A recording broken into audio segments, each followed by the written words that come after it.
J'ai ramené ce chaton orphelin à la vie, après l'avoir trouvé sous une pluie torrentielle.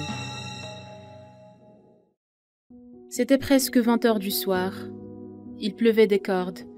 Je rentrais à la maison après une dure journée au bureau, quand j'ai croisé sur ma route un petit animal seul et tout mouillé, qui rampait sur le trottoir et cherchait à s'abriter du froid glacial et de la pluie.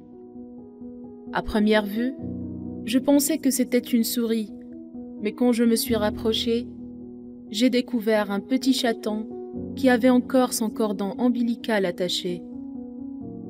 Je ne pouvais certainement pas détourner le regard et passer mon chemin. Et je me demande d'ailleurs qui pourrait bien ignorer la détresse de ce petit ange dans une situation aussi horrible. Le pauvre félin bougeait à peine sur le trottoir. Il n'avait même pas assez d'énergie pour miauler.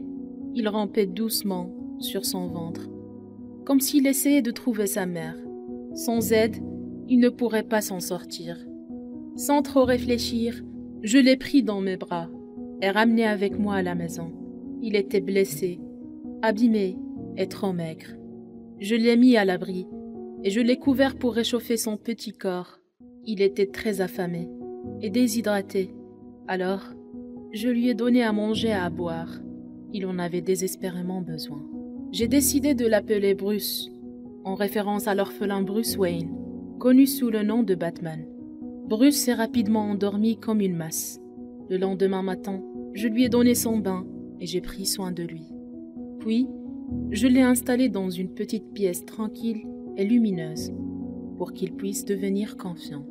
3 jours plus tard, le petit Bruce commençait à sortir de la chambre à son rythme pour explorer sa nouvelle maison. Et très peu de temps après, il a commencé à ronronner.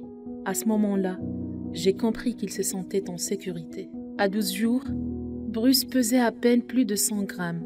Et malgré sa petite taille, il faisait plus de bruit que n'importe quel réveil quand il avait faim. Ce qui m'arrangeait le matin parce que je n'avais plus besoin de mettre le réveil. Cette année, Bruce va fêter son premier Noël en famille. Et dans pas très longtemps, il aura une petite sœur.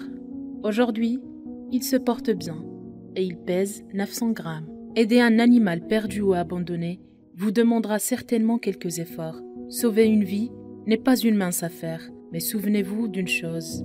Si vous êtes la seule personne à s'être arrêtée, c'est parce que tous les autres passants qui ont remarqué ce pauvre animal ne voulaient surtout pas se casser la tête. Faites appel à votre conscience et au côté humain qui se trouve à l'intérieur de vous.